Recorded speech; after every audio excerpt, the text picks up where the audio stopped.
Everyone, how are you? This is Kiran. Today I would like to explain adjectives. Adjectives क्या होते हैं means कौन से words होते हैं जिनको adjectives बोला जाता है. Adjective मीन्स किसी भी नाउन या प्रोनाउन उसकी विशेषता मीन्स उसके बारे में डिफाइन किया जाएगा कि वो कैसा है, कितना है, कौन सा है, किसका है. मीन्स ये सारे क्वेश्चंस अगर आप पुट अप करते हो तो जो आंसर आता है वो आपका एडजेक्टिव वर्ड होता है. जैसे सपोज मैंने एक एग्जांपल दिया कि अगर मैं बोलती हूँ इस पेन के बारे में कि ये कैसा है, तो it is a black pen.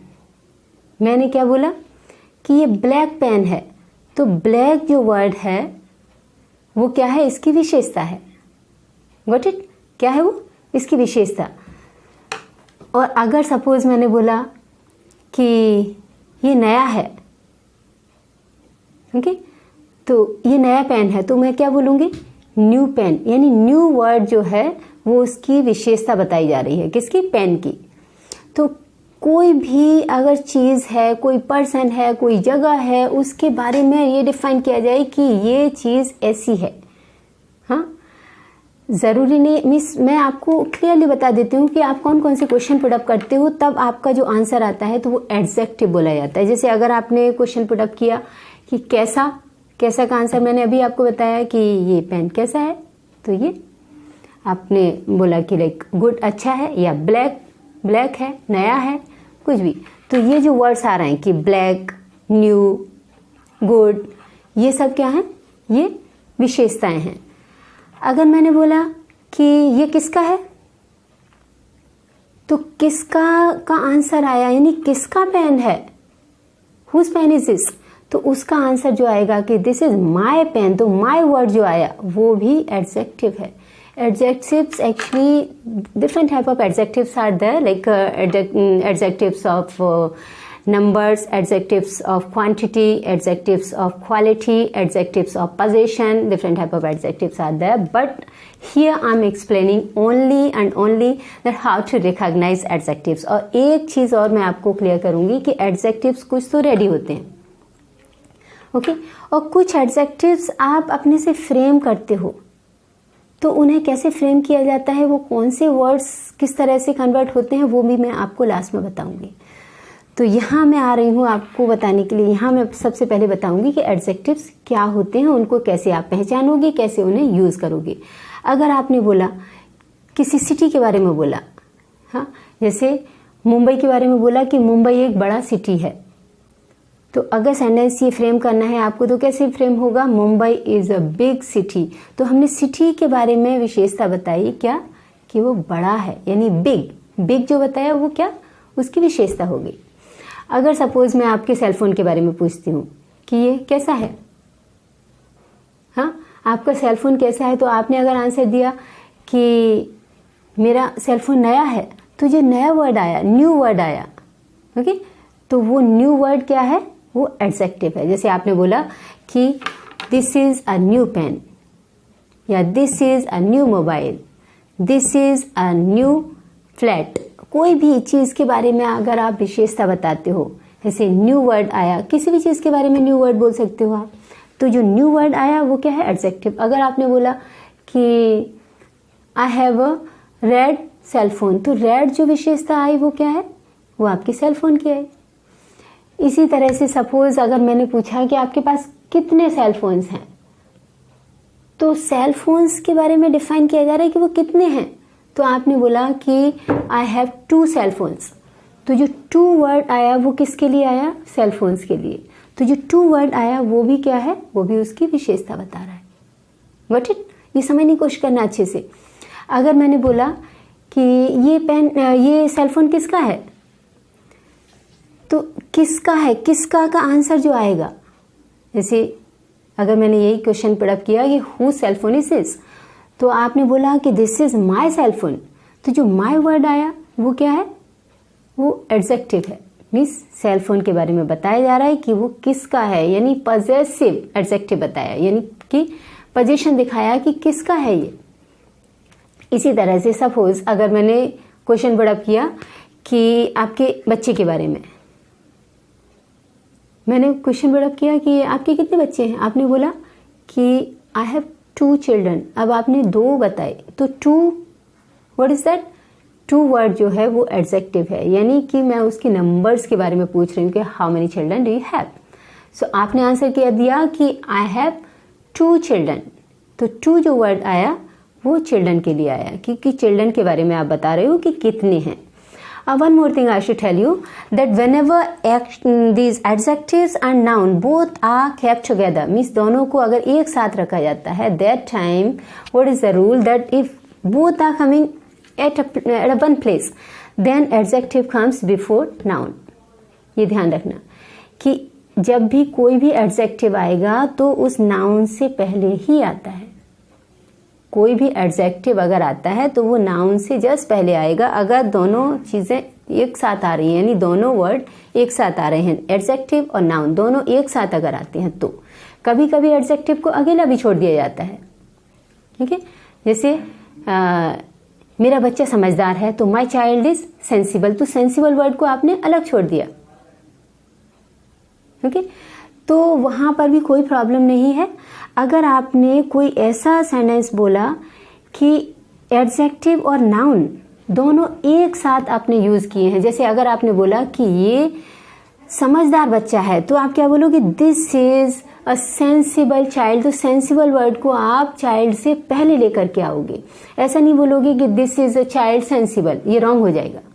What it, तो इस तरह से आप यूज करते हो। अगर मैंने पूछा कि ये किसका बच्चा है, तो किसका बच्चा है, तो आपने बोला कि ये मेरा बच्चा है, तो दिस इज माई चाइल्ड, तो जो माई वर्ड आ रहा है वो क्या है, वो एक एडजेक्टिव है, यानी उस पे आपका पोजीशन है, आप दिखा रहे हो कि ये मेरा पोजीशन है, यानी माई चाइल्ड है वो। ओके, अगर मैंने पूछा कि ये कौन सा बच्चा है, यानी ये फर्स्ट है या सेकंड है, तो आपने बोला कि this is my first child.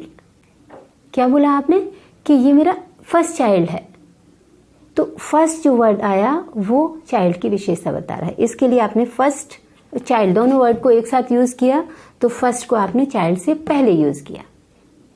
Got it, यहां तक आपको समझ में आया होगा मीन्स किस तरह से ये यूज होते हैं। अब भी मैं आती हूं कि कुछ एडजेक्टिव्स जो आप खुद से फ्रेम करते हो, और एडजेक्टिव्स की डिग्रीज क्या क्या होती हैं, कितने टाइप्स के एडजेक्टिव्स होते हैं, अदर वीडियोस में बनाऊंगी, उसमें आपको क्लियर करूंगी। ओके, लेकिन यहाँ पर मैं सिर्फ यही एक्सप्लेन करना चाहती हूँ कि how you can recognise that which words are called adjectives and how they are means this kind of sentences are framed. So if suppose any sentence is like that कि ये एक टूटा हुआ कप है, तो जो टूटा हुआ है, टूटा हुआ क्या, तोड़ना एक एक्शन होता है, तोड़ना क्या है, एक एक्शन है, तो एक्शन किस पे हुआ है, वो कप पर हुआ है, यानी कप की वो विशेषता बता रहा है, ब्रोकन जो ब्रेक वर्ड है वो उसकी विशेषता बता रहा है। तो ये वर्ड जो है इस तरह का वर्ड तो नहीं है कि this cup is any healthy, fat, black, tall, elder, younger, ऐसे वर्ड्स तो नहीं है यहाँ पर। यहाँ पर कप की क्या विशेषता बताई जा रही है कि वो टूटा हुआ है, यानी उस पर एक्शन हुआ है, तब उसका एडजेक्टिव बना है। व्हाट इज, किसी भी नाउन पे जब कोई एक्शन हुआ है और उससे वो एडजेक्टिव बना है, it means you will have to also frame the sentence like that only, means you will have to convert action into adjective. And what is the formula for that, that you will have to convert your action into third form. What you'll have to do? Action you'll have to convert into third form. Means action को आप third form में convert जैसे ही करोगे वैसे ही वो किसका form ले लेगा वहां पर, एडजेक्टिव का। तो यहाँ सेंटेंस कैसे फ्रेम होगा कि this is a broken cup. Got it, तो जो ब्रोकन है यहाँ पर वो एक्शन का काम नहीं कर रहा है। What is this word? This word is called here adjective. यहाँ पर ये एडजेक्टिव का काम कर रहा है। एक्शन यहाँ पर ये बिल्कुल नहीं है। मीन्स एक्शन क्यों नहीं है, क्योंकि किसी ने भी कोई भी काम नहीं किया है या किसी पर कोई भी काम किया गया है, ऐसा सेंटेंस नहीं है। अगर सपोज सेंटेंस ये बोला जाए कि ये कप तोड़ दिया गया है, तो पैसिव सेंटेंस हुआ। पैसिव सेंटेंस हुआ ये कि दिस कप आपने यहाँ ले लिया, तो this cup has been broken. अभी यहाँ पर ये ब्रोकन वर्ड जो है वो एक्शन का फॉर्म ले रहा है, लेकिन जो मैंने इससे पहले सेंटेंस दिया कि ये कप टूटा हुआ है, तो दिस कप इज ब्रोकन। तो व्हाट इज दैट? वो ब्रोकन वर्ड जो है वो क्या है? एडजेक्टिव का काम कर रहा है।